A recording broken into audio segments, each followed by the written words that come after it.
Kukatpally Allwyn colony division Raghavendra కాలనీలో నాలాను ఆనుకుని నిర్మించిన రాజేశ్వరి వృద్ధుల అనాథ ఆశ్రమాన్ని జీహెచ్ఎంసీ అధికారులు కూల్చివేశారు.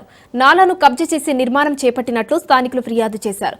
దీంతో రంగంలోకి దిగిన అధికారులు ఆశ్రమాన్ని కూల్చివేశారు. కూల్చివేతను నిలిపివేయాలంటూ ఆశ్రమ నిర్వాహకురాలు రాజేశ్వరి ఆందోళన చేయడంతో పోలీసులు ఆమెను స్టేషన్కు తరలించారు.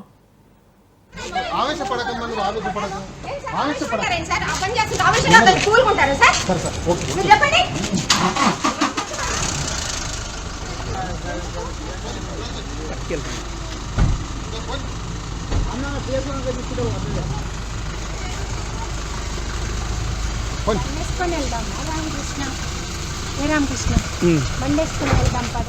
రాకుండా నేను దొంగతనం చేయాల ఇంకేమో చేయాలి. అక్కడ మీరు నన్ను బలవంతంగా తీసుకోండి, అర్థమైందా? మరి నేను దొంగతనం చేస్తాను, మరి ఎందుకు తీసాను?